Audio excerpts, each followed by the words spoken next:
네, 여러분 이른 아침 오신 것을 환영합니다. 저는 이상철이라고 합니다. 제가 발표할 것은 포스트 휴먼 시대 이타성의 신학과 윤리학을 위한 서설입니다. 서설. 서설은 영어로 하면 인트로덕션인데 아마 오늘 발표된 모든 논문 중에서 가장 평이하고 쉽지 않을까 싶습니다. 여러분들의 워밍업 차원에서 붐업을 시키라는 원장님의 지시에 따라서 제가 평이하게 오늘의 전체적인 일정 또 전체적인 오리엔테이션 같은 글이 되지 않을까 싶습니다. 여러분 QR코드에 원고가 있고요. 그 원고를 따라가 주실 텐데 다 읽진 않고 중간중간에 스킵을 하면서 중요한 부분만 체크하면서 설명이 약간 필요한 부분들을 하면서 넘어가도록 하겠습니다. 본고는 포스트 휴먼 상황에서 벌어지고 있는 이타성이란 무엇인가를 둘러싼 학제 간의 논의에 대한 짧은 회고담입니다.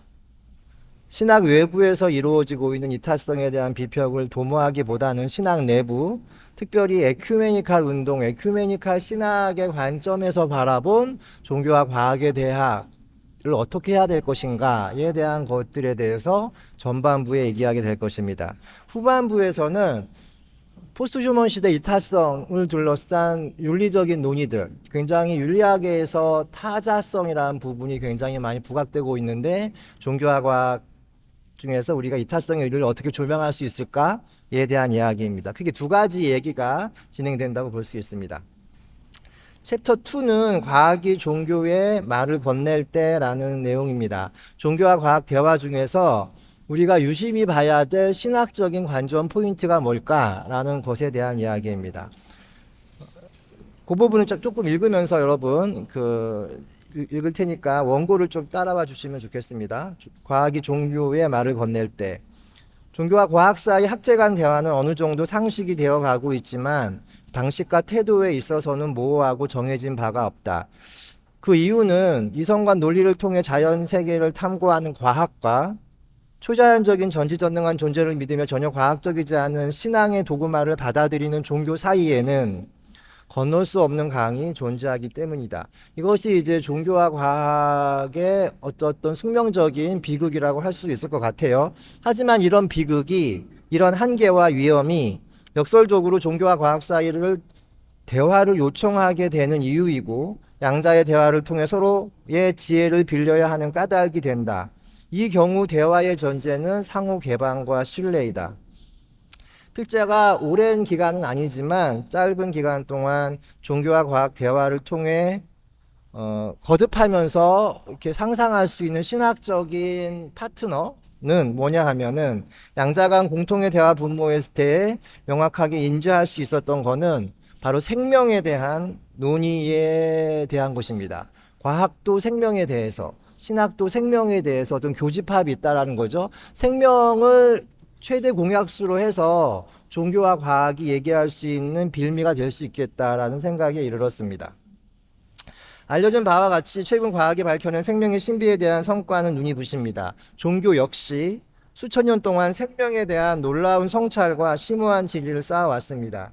돌이켜보면 과학과 종교는 따로 또 같이 생명의 비밀을 인류에게 풀어주었던 동지가 아니었을까 합니다. 특별히 제가 관심했던 거는 물리학자로서 우주의 신비에 접근하면서 생명 일반의 원칙을 풀어내는 장외익 선생님과 최무영 선생님의 생명이란 무엇인가를 둘러싼 질문이었습니다. 그것이 그 두 분의 문제 제기가 생명을 둘러싼 신학하는 우리를 어떤 인사이트먼트, 생명의 이타성과 관련된 영감을 저희에게 불러일으켜 주었습니다.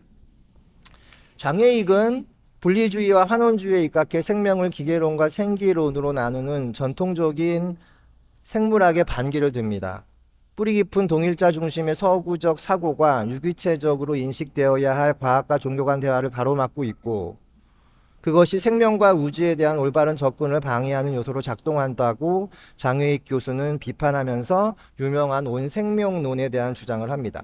여러분 거기 각주 5번에 보면은 2019년도에 그동안의 장혜익 교수님의 온생명론을 총 집대성한 책이 기념비적인 저작이 출판이 되었는데요. 그것이 장혜익의 자연철학 강의라는 책입니다. 아주 중요한, 앞으로 논의에 있어서 되게 중요한 책이니까 여러분 참조해 주시면 좋겠습니다. 각주 5번 밑에 읽겠습니다. 장애익은 하나하나의 생명체를 낫생명이라 부르면서 지금까지 인간은 생명을 다룰 때 개체 중심의 낫생명에게만 집중하고 그들끼리 관계에만 주목하는 우를 저질렀다고 비판합니다.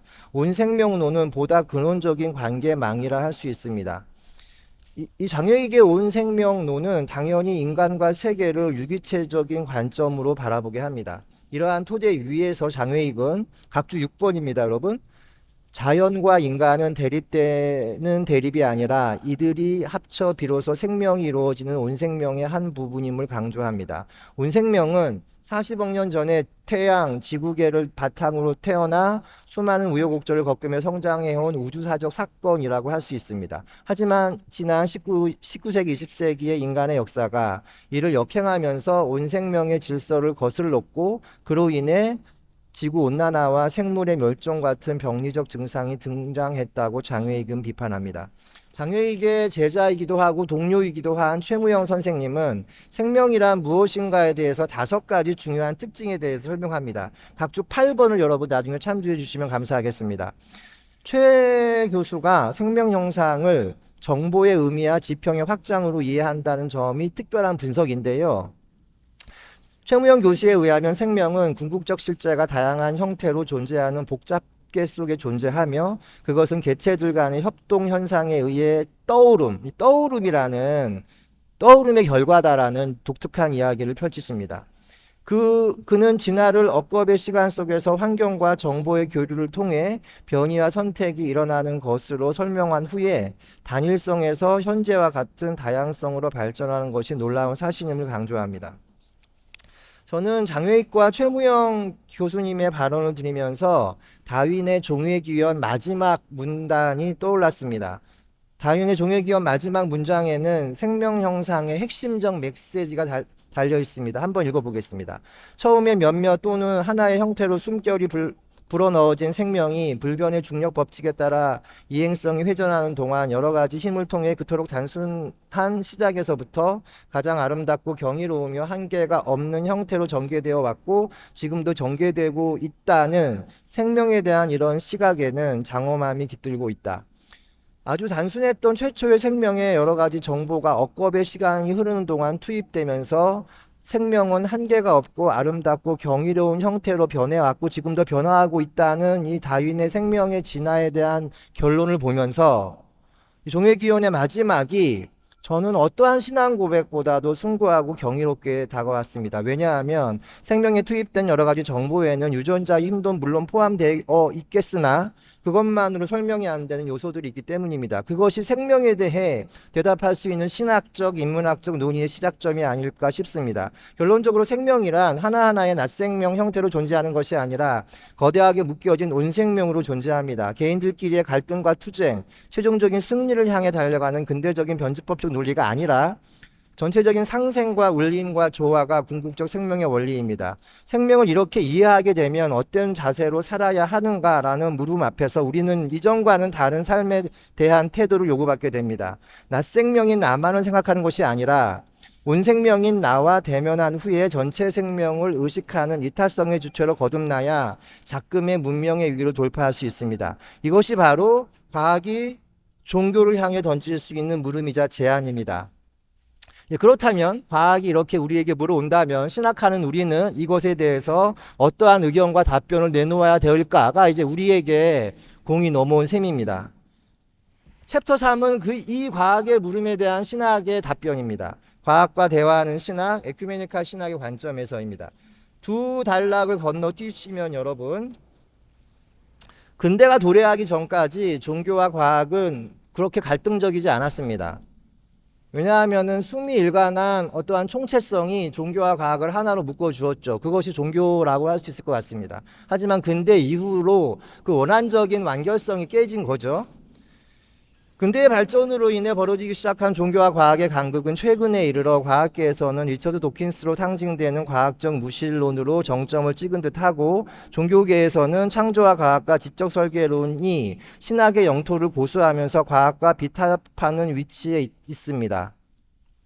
돌이켜보면 과학과 종교 사이의 갈등과 대화의 역사는 신학사에서 되게 중요한 장면이었습니다.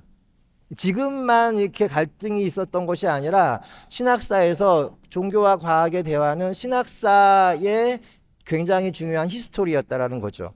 그것은 신앙과 이성, 초월과 내재, 계시와 신비로 대변되는 그리스도교의 변증의 역사이기도 합니다. 그리스도교 신앙은 이런저런 시행착오들이 있었으나 다행히 양자 사이의 분리와 대립보다는 대화와 종합으로 신학적 지혜를 모아가고 있는 추세입니다. 그런 의미에서 알버트 아인슈타인이 했던 종교가 없는 과학은 전론발이요 과학이 없는 종교는 맹인이다란 말은 종교와 과학 사이의 관계를 고민하는 우리들에게 많은 영감을 선사합니다.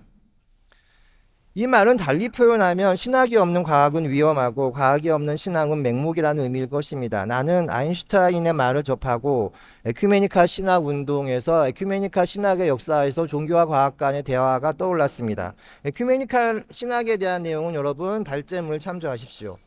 한 달러 건너뛰겠습니다.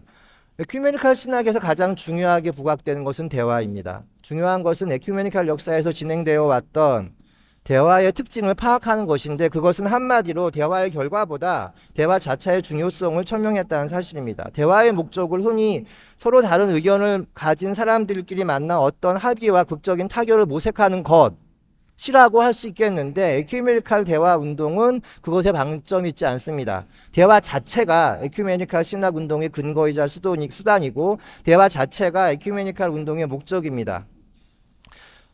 결론과 목적을 향해 가는 대화가 아니라 열린 결말과 물음과 과제를 안고 퇴장하는 대화, 결과가 아닌 과정으로서의 대화, 봉합과 해결이 아닌 틈과 균열을 일으키는 대화를 도모하는 것이 에큐메니칼 대화 운동의 특징이었고 그것은 종교와 과학을 놓고 진행되어 왔던 에큐메니칼 운동 역사에도 고스란히 배어 있습니다. 여러분 각주 13번에 보시면은 기독교 사상에 게재되었던 배은주 선생님의 지구 속의 인간, 과학과 신학의 관점에서는 에큐메니칼 운동사에서 종교와 과학의 역사, 대화의 히스토리가 들어있으니까 이 부분을 참조하면 도움이 될 것입니다.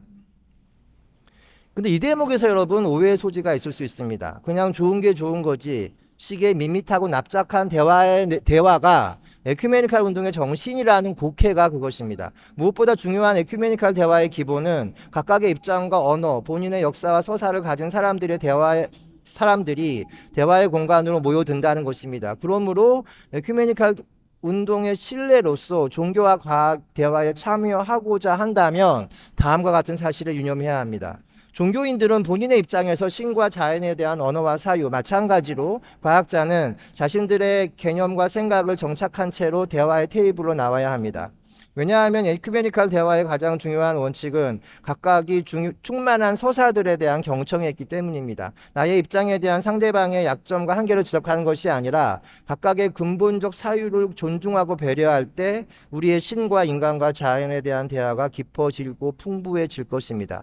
그러니까 여기 있는 우리 원우 대학원생들은 공부를 열심히 하셔야 됩니다. 우리가 에큐메니칼 대화의 전선에서 과학과 대화하기 위해서는 우리가 과연 어떤 신학을 갖고 있고 어떤 신과 인간과 자연에 대한 이해가 명확히 갖고 있어야 비로소 그때 우리가 대화의 테이블로 나갈 수 있다는 거겠죠.